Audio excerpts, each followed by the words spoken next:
Aloha and welcome to Divine Play with Katya. Today I'm going to share with you one of my favorite books called The Art of Soaring by Dolokhov Vadim Gurangov. In Russian, this book is called A Magician's Handbook, and I highly recommend it. It is rare, it is unique, and the techniques and the worldviews that are so incredibly presented in this book are life-changing, and they have been for me for many, many years. This chapter is called WorldView.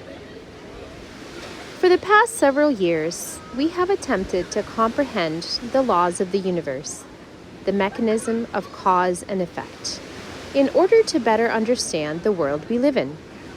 A person, more exactly the mind, constantly tries to explain what is happening in life, why some things happen to us, but other things don't work out, why we encounter particular people at a particular time, why some people are loved while others are despised or ignored, why some people are rich while others are poor, some are healthy but others are ailing.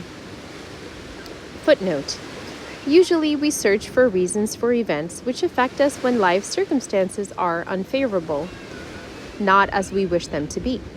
Instead of dwelling on our misfortune, this book proposes a system which uses magical techniques to alter life circumstances in a favorable direction. We have attempted to discover the answers to these questions in erudite books on esotericism and psychology, and seminars addressing these themes. We began our search for truth by practicing yoga, and therefore fanatically believed in energy, chakras, and kundalini.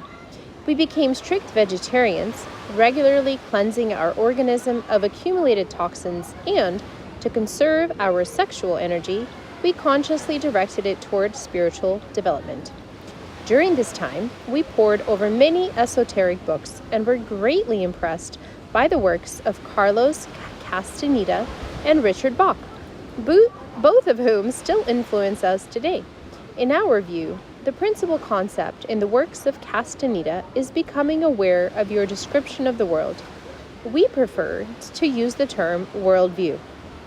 Your perception of the universe, which is constantly affirmed by an unspoken agreement with the people around you. We call this mutually accepted agreement the common worldview. Actually, the common worldview is like a religion, whose dogma is rarely discussed. Its adherents, which are most people, are like religious fanatics who unquestioningly believe that it is the one and only truth. Many people fear falling under the influence of some obscure cult, of which there are so many of these days. Also a component of the common worldview. They do not realize that, in fact, they have already belonged to a cult for their entire lives, the religious cult professed by the common worldview. Figuratively speaking, each person through the course of a day, and for most even at night, are constantly intoning prayers like this: I believe in the regular alternation of day and night, and of the seasons.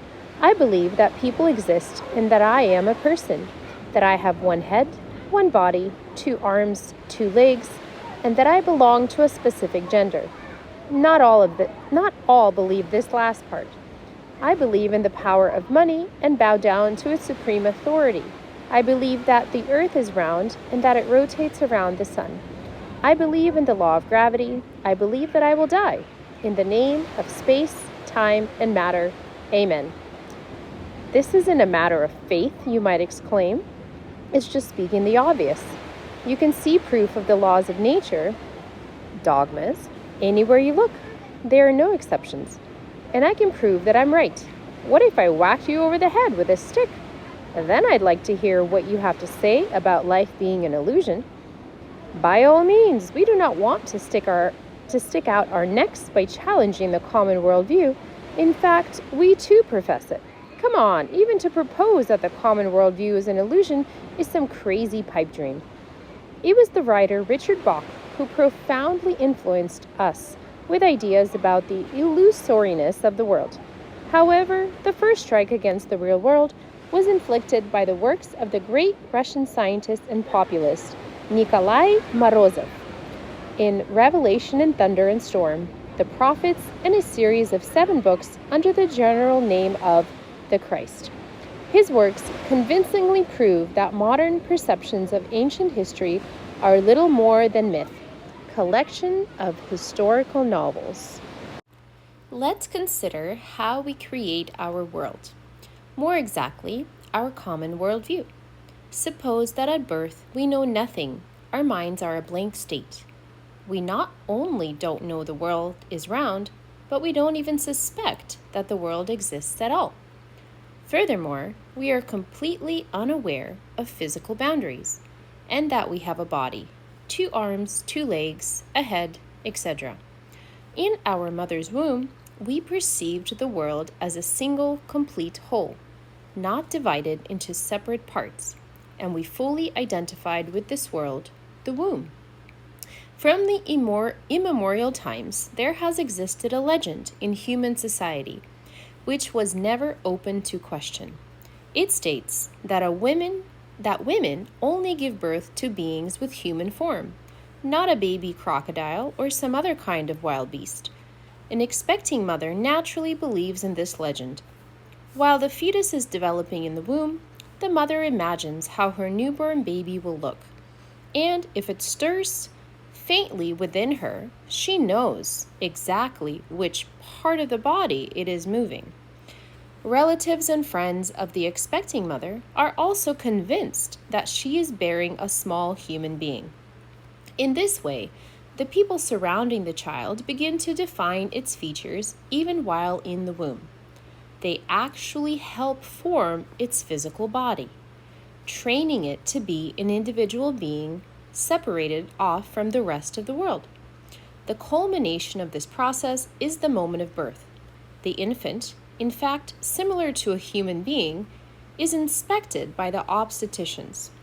They touch and probe various parts of its body. They swaddle it. Over time, constant conditioning helps solidify the image of the human form. Where are the baby's cute little eyes? Now, show me mommy's eyes. Here are the doll's eyes. Look, stick, little cucumber, here's the baby. While still in the womb, a most important concept begins to take root in the world of the unborn child: time. From the moment of conception, 2 rhythms are constantly present into the fetus.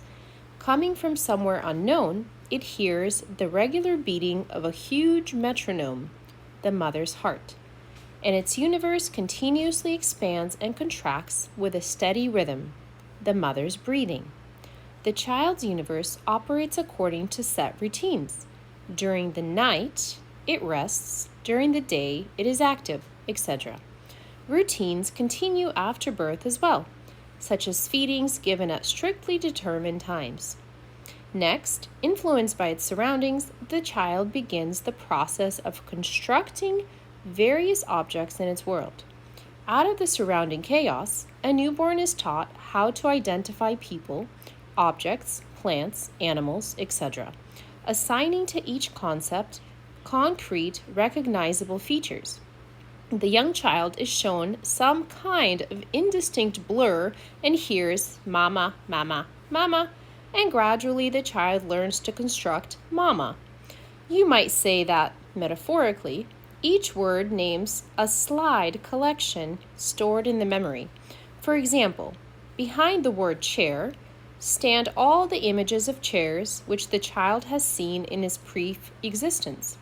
In this way, the particular language it learns becomes its most important instrument for creating reality.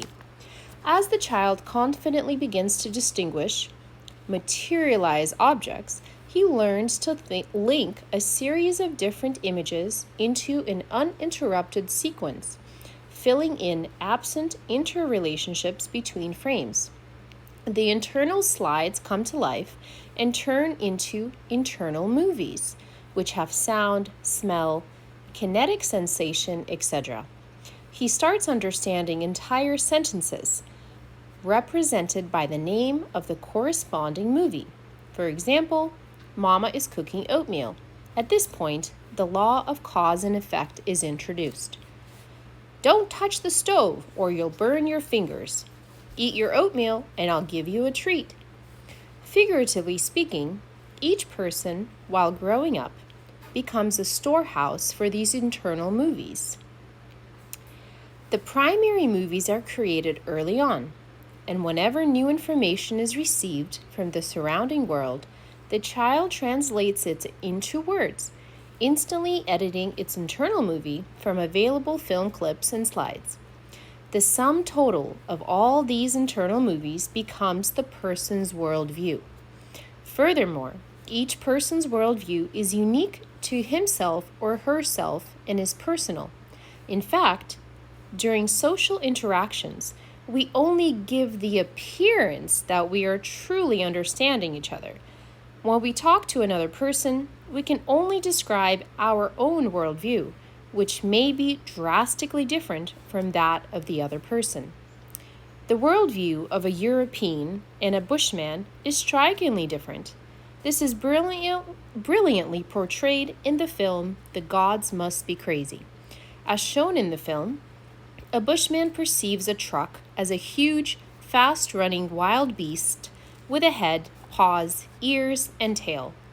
Similarly, the worldview of a person who has lost his mind differs just as strikingly from the worldview of quote-unquote normal people.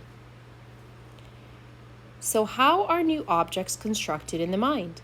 A mental patient in the film 12 Monkeys superbly explains the discovery of microbes in this monologue.